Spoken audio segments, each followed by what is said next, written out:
People love to talk about rights. I have a right to this, I have a right to that. And people throw that word around haphazardly without giving it much consideration. Some people will argue that rights are God-given. Some people will say that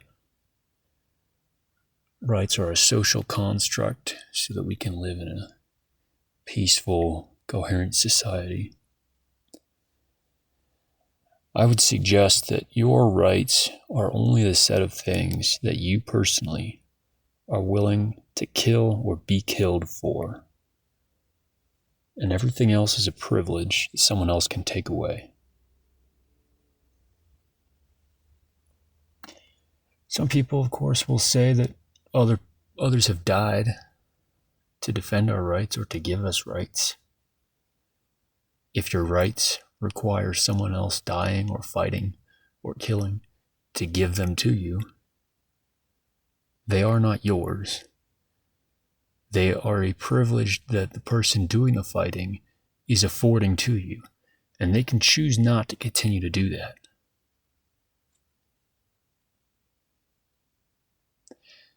I think it is useful to draw a distinction between rights and privileges,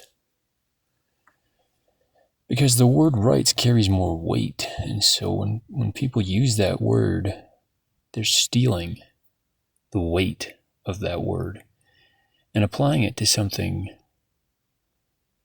to which it's not really applicable.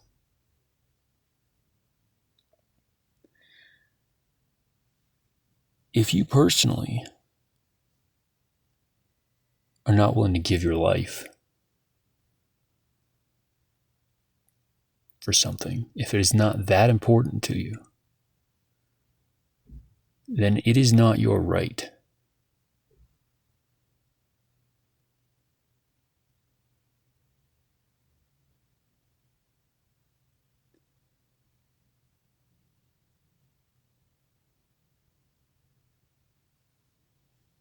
People need to really consider that. And so, you might ask, well, okay, what rights do you have? What rights can accurately be considered rights? Well, it's going to vary from person to person. And I would suggest that it is not possible to know with certainty what all rights a person may have or may not have until they've been tested. What things might I be willing to die for?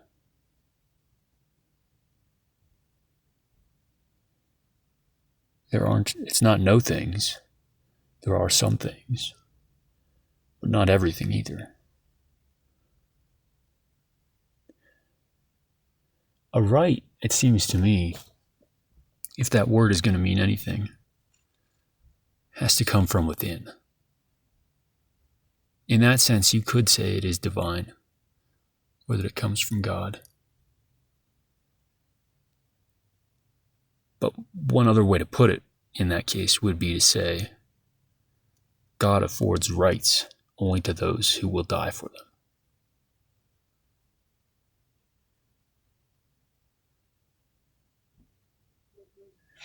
If you do not feel,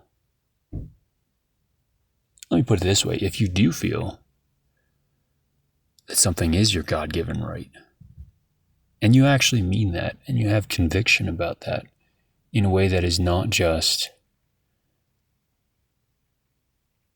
a passing opinion with which you decorate your ego.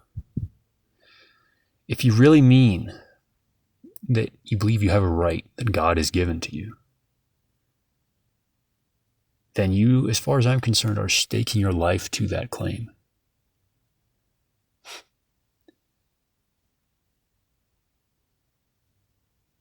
You are de facto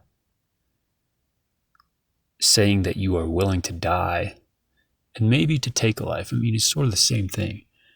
I've said, I'm not afraid to die, and therefore I'm not afraid to take a life, at least when it comes to conversations about hunting and the ethical nature of killing animals or lack thereof.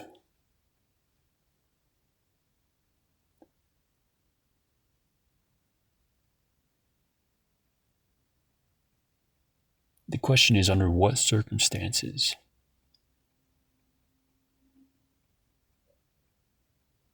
would you take it that seriously? And because most of us live such cushy lives, we never will be tested. Some of us. And possibly some of us are being tested on a daily basis. We just choose to ignore it.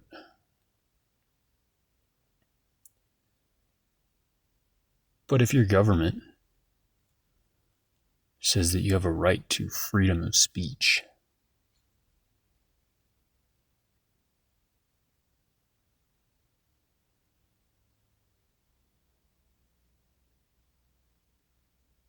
and you try to exercise that right, and as a result they throw you in prison, then you in fact did not have that right. There's no argument you can make against that. In reality, in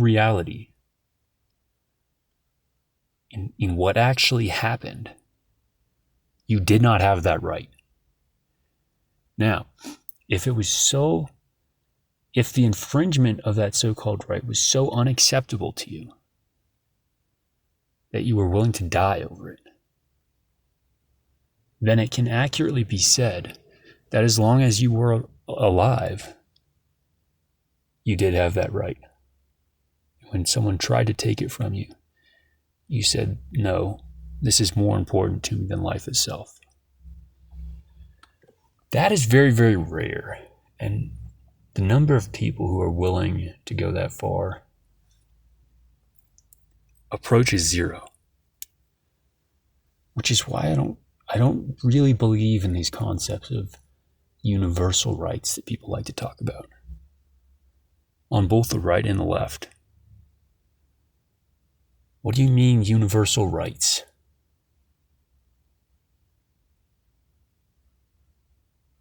I mean, it's just, we can say, well, everyone should have a right to live in paradise. Okay, but they're not living in paradise. So the question is, to what lengths will you go to secure that right for yourself?